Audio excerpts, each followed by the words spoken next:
السلام عليكم خوتي وخواتاتي، كي دايرين؟ بخير؟ لاباس عليكم؟ نتمنى تكونوا بخير وعلى خير وفي احسن الاحوال. اليوم جبت لكم واحد الكيك زوين البنات، خطير ومنعش بالفواكه، كيجي غزال. المهم تبعوا معايا المقادير والطريقه ديال التحضير. ايوا هنا كما كتشوفوا خوتي وخواتاتي، عندنا هنايا قبيصه ديال الملحه، كنديروا قبيصه الملحه لتصحيح الذوق. هنا جوج بيضات، كاس ما عامرش البنات، كاس صغير ماشي كاس كبير ديال السنيده، كاس صغير حتى هو ديال الزيت، حيت ما غنبغوش تكون البنات يعني كيك تكون طالعه بزاف، لا نديروا غير اللي عندكم. الكاس ديال العنبه ديروا غير نص سنيده، نص زيت، وكاس ديال الحليب حتى هو صغير ما عامرش. صافي كنخلطوا هادشي كامل، ما كندير لا دانون لا والو البنات، كندير غير الحليب فقط. صافي كنخلطوا داك البيض والزيت والحليب مزيان والسنيده. هنا عندي زلافه البنات، راك شفتوها ما ممتلئاش، يعني زلافه ممسوحه ما عمرش كنديرها كامله. هاد الكيك ما كتبغيش البنات تجي يعني ثقيله بزاف وتقوي في الدقيق، لا كتبغي تكون خفيفه. صافي كندير فيها جوج خمارات حمرين. صافي كنبقى نزيد يعني الدقيق تدريجيا.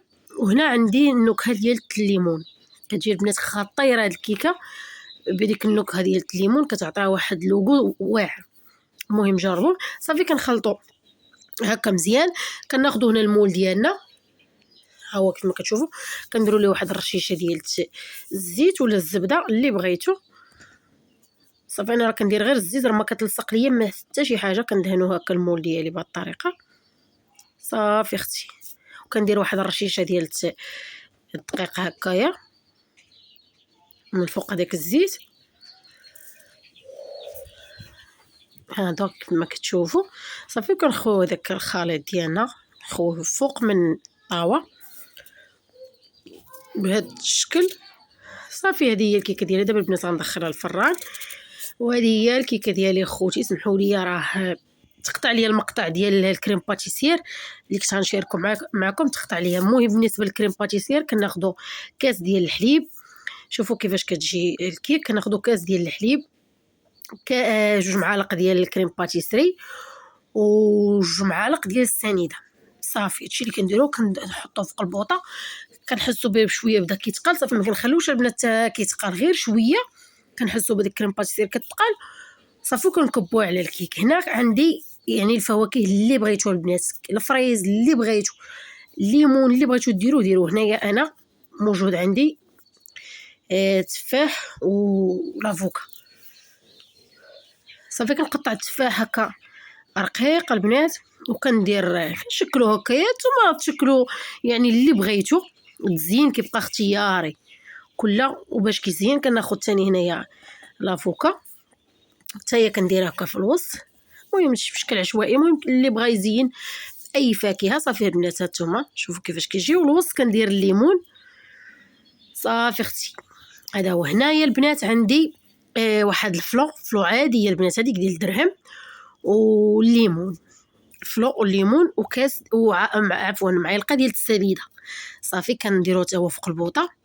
صافي كنكبو من فوق. راه البنات راه كيتقبص على هذاك الفواكه، كيجي بحال الجيلاتين، كيجي خطير كيلصق. ولو يعني تبقاي محتفظه بالكيكه ديالك، كتبقاي محتفظه بها في الثلاجه، غير ديري لها غير السلوفان وكتحتفظي بها. ما كيك بحال ديسير ما حتى شي حاجه، حيت هذاك الفلو والليمون عرفتي شنو البنات بحال الجيلاتين كيتقبص عليها، كيجي خطير. صافي هنايا كندهنوا الجوانب بشويه ديال العسل، وكنرشوا هاد الفيرميسيل. نتوما لكم اختيار، اللي بغى يزوق باش ما بغيتو تزوقوا باللوز ايفيلي باش ما بغيتو. وهذه هي الحلوه ديالنا، كنتمنى تعجبكم. شوفوا كيفاش كتجي غزاله البنات ومنعشه. وهذيك الكيكه البنات راه واحد المذاق يا سلام. شوفوا انتم شوف كيفاش كيتقبص، كدير صباعك ما كيلصق ما حتى شي حاجه، كيجمد البنات كيجمد. وانا غنقطعها معكم. شوفوا قولوا لي كيفاش جات، خليوها لي في الكومونتيرات. ما تنسونيش بالاشتراك البنات. وهذه هي الكيكه ديالي، هانتوما شوفوا كتجي خطيره والله العظيم. جربوها وردوا عليا، كتجي زوينه وغزاله. نتوما انا غنقطعها معكم. هانتي اختي منعشه. المهم كنتمنى انها تعجبكم وتنال اعجابكم، وما تنسونيش بالاشتراك وتخليو لي شي كومونتير زوين. الله يسهل عليكم. كيف ما كنقول لكم دائما القناه قناتكم، بلا بكم حنا ما كنسوا والو، وبلا بكم نتوما يعني ما كاين حتى شي حاجه. وكنشكركم بزاف، والى فيديو قادم ان شاء الله، وبسلام عليكم.